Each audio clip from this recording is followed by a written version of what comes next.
ಬಯಲು ಹೋಗಲಿಲ್ಲ. ಪ್ರತಿಬಿಂಬ ಬಂದಂಗಾಯ್ತು, ಪ್ರತಿಬಿಂಬ ಹೋದಂಗಾಯ್ತು. ಆದರೆ ಬಯಲು ಮಾತ್ರ ಬರೋದು ಇಲ್ಲ, ಹೋಗೋದು ಇಲ್ಲ, ಅದು ಇರ್ತದೆ.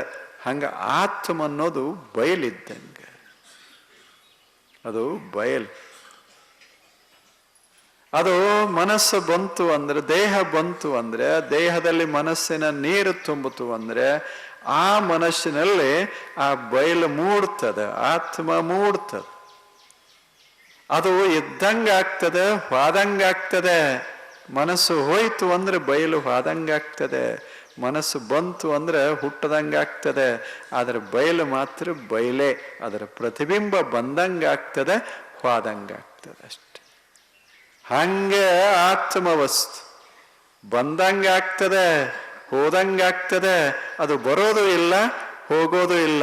ಬಂದಿದ್ದು ಪ್ರತಿಬಿಂಬ, ಹೋದದ್ದು ಪ್ರತಿಬಿಂಬ, ಇರೋದು ಬಿಂಬ.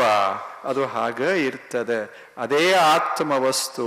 ಅದರ ಜ್ಞಾನ ಆಗುವುದಕ್ಕೆ ಪ್ರಸಂಖ್ಯಾನ. ಆ ಬಳಿಕ ಇನ್ನೊಂದು, ಜಗತ್ತಿನೊಳಗೆ ಏನದ ಇದನ್ನು ಸಂಪೂರ್ಣವಾಗಿ ನಾಶ ಮಾಡಲಿಕ್ಕೆ ಬರೋದಿಲ್ಲ. ಅದು ಬ್ಯಾರೆ ಬ್ಯಾರೆ ರೂಪದಲ್ಲಿ ಇರ್ಕೋತ ಹೋಗ್ತದೆ. ಕೊಟ್ಟ ಕೊನೆಗೆ ಅದು ತನ್ನಷ್ಟಕ್ಕೆ ತಾನು ಇರ್ತದೆ, ಚಲನ ಆಗದೆ. ಅಂಥದೊಂದು ವಸ್ತು ಅದು ಪ್ರಕೃತಿ.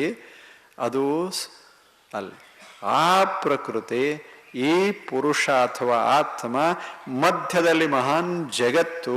ಈ ಮೂರು ವಸ್ತುಗಳ ಜ್ಞಾನ ಮನುಷ್ಯನಿಗೆ ಆಯಿತು ಅಂದ್ರೆ ಅದಕ್ಕೆ ಪ್ರಸಂಖ್ಯಾನ. ಎಷ್ಟು ಚಂದ ಶಬ್ದ! ಪ್ರಸಂಖ್ಯಾನೇ ಅಪಿ ಅಕುಸಿದಸ್ಯ. ಈ ಪ್ರಸಂಖ್ಯಾನ ಉಂಟಾದ ಬಳಿಕ ಮನುಷ್ಯ ಬಹಳ ಸಮರ್ಥನಾಗ್ತಾನೆ. ಅಂದ್ರೆ ಅವನಿಗೆ ಸುಖದ ದುಃಖದ ಒತ್ತಡಗಳಿಂದ ಯಾವ ಪರಿಣಾಮವೂ ಆಗ. ಸುಖ ಬರ್ತದೆ ಅನುಭವಿಸ್ತಾನೆ, ದುಃಖ ಬರ್ತದೆ ಅನುಭವಿಸ್ತಾನೆ. ಸುಖ ಬಂದಾಗ ಸಂತೋಷ ಪಡ್ತಾನೆ, ದುಃಖ ಬಂದಾಗ ಎರಡು ಕಣ್ಣೀರ ಸುರಿಸ್ತಾನೆ. ಆದರೆ ಅವ ಮಾತ್ರ ಹಂಗೆ ಇರ್ತಾನ.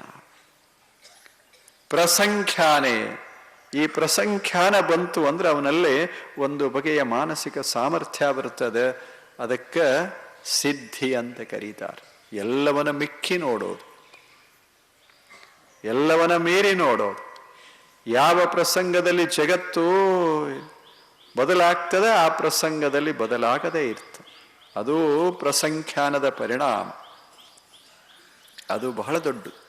ಯಶ ಅಪಯಶ, ಲಾಭ ಹಾನಿಗಳಲ್ಲಿ ನಮ್ಮ ಮನಸ್ಸು ಹೊಯ್ದಾಡ್ತಾ ಇರ್ತದೆ. ಆತನಿಗೂ ಲಾಭ ಆಗ್ತದೆ, ಆತನಿಗೂ ಹಾನಿಯಾಗ್ತದೆ. ಜಗತ್ತಿನಲ್ಲಿ ಇರೋವರೆಗೆ ಅವನಿಗೂ ಜಯ ಬರ್ತದೆ, ಅವನಿಗೂ ಅಪಜಯ ಇರ್ತದೆ. ಆದರೆ ಜಯ ಅಪಜಯ ಲಾಭ ಹಾನಿಗಳ ಮಧ್ಯ ಆತ ಶಾಂತನಾಗಿರ್ತಾನಲ್ಲ. ಇದೇ ಮಹಾನ್ ಸಿದ್ಧಿ.